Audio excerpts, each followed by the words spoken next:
Bonjour, aujourd'hui on s'attaque à la sujet de taille. Comment monter de A à Z la clôture électrique parfaite pour les bovins? L'idée, c'est que chaque pièce, du piquet jusqu'au fil, n'ait plus aucun secret. Allez, on y va. C'est vraiment la question de fond, n'est-ce pas? Parce qu'une clôture, ce n'est pas juste une barrière physique, c'est un véritable outil de gestion et surtout un gage de sécurité. Si elle est bien montée, c'est la tranquillité d'esprit assurée et bien sûr le bien-être des animaux avant tout. Bon, voilà notre plan de match. On va commencer par se demander pourquoi ce type de clôture. Ensuite, on bâtit la structure, on choisit le bon conducteur, on met le tout sous tension avec l'électrificateur, on s'assure que le circuit est bien bouclé et on finit par les vérifications de sécurité. C'est un peu comme un guide de montage, pour un résultat fiable et qui dure. Alors, première étape. Pourquoi opter pour une clôture électrique? Qu'est-ce qui la rend si efficace, si respectée par le bétail? C'est ce qu'on va décortiquer tout de suite. En fait, le secret, ce n'est pas tant la force de la clôture elle-même que son impact psychologique. Pour des bovins, il suffit de 2 rangées de fils électrifiés pour créer une barrière mentale très puissante. C'est ce respect de la petite décharge qui va garantir leur sécurité et les maintenir bien là où ils doivent être.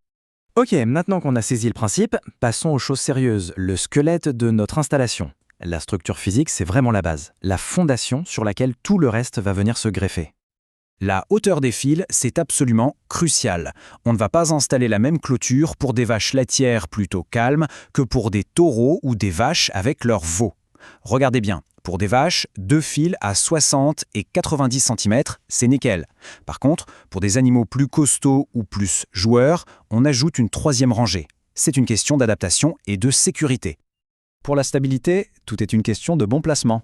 Imaginez, des piquets légers, disons tous les 4 ou 5 mètres, ça c'est la ligne de base. Mais les vrais points d'ancrage, les piliers, ce sont les poteaux bien costauds qu'on va planter dans les angles, près des portails et aussi à intervalles réguliers sur les grandes longueurs. Ce sont eux qui vont garantir que la clôture ne bouge pas d'un poil, même sous tension.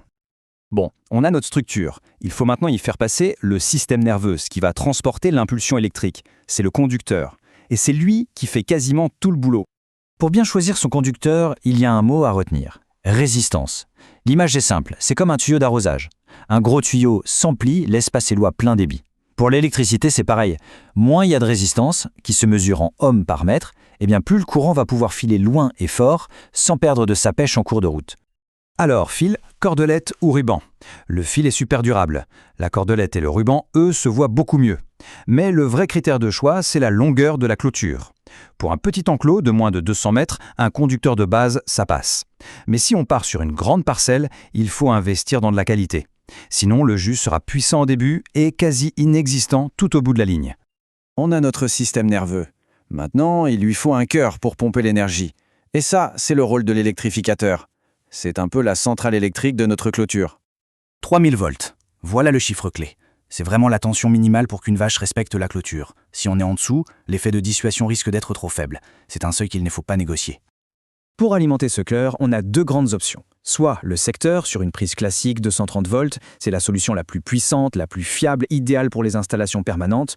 Soit, si on est loin de tout, l'appareil sur batterie. Il est mobile et on peut même y ajouter un panneau solaire pour avoir une autonomie quasi complète.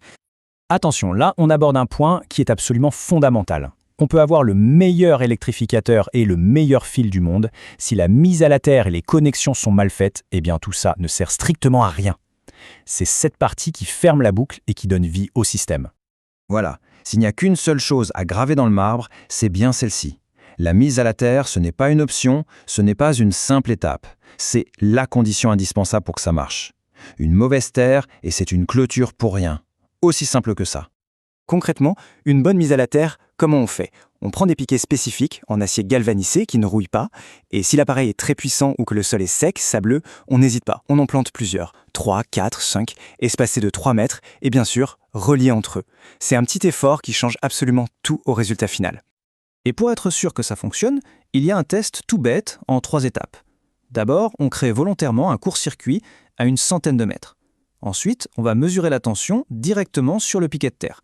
Et enfin, on lit le résultat. Si c'est proche de 0 volts, c'est parfait.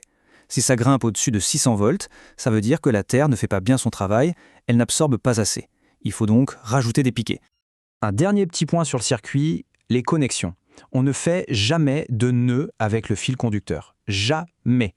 Ça crée des points de résistance et ça affaiblit le courant. On utilise toujours des connecteurs qui sont faits pour ça. C'est propre, c'est efficace et ça garantit que l'énergie circule parfaitement partout. Et voilà, notre clôture est montée. Mais le boulot n'est pas tout à fait fini. Parce qu'une clôture qui marche, c'est une clôture qu'on entretient et qu'on sécurise dans la durée. Pour terminer, une petite checklist de bon sens. Premièrement, vérifier la tension régulièrement. C'est même une obligation légale et ça prend 2 secondes avec un testeur. Deuxièmement, pensez à installer des interrupteurs. Ça permet de couper le courant sur une zone précise pour bricoler sans risque. Et enfin, la protection contre la foudre. C'est une petite assurance vie pour l'électrificateur qui peut littéralement griller à cause d'une surtension. On a vu toute la technique, la science derrière une clôture parfaite. Mais le vrai défi, il commence maintenant, sur le terrain. Gérer une panne sous une pluie battante, s'adapter à une terre trop sèche, comprendre pourquoi un animal s'obstine à tester la clôture. C'est là que le manuel s'arrête et que l'expérience de l'éleveur prend le relais. Et c'est ça au final la véritable maîtrise.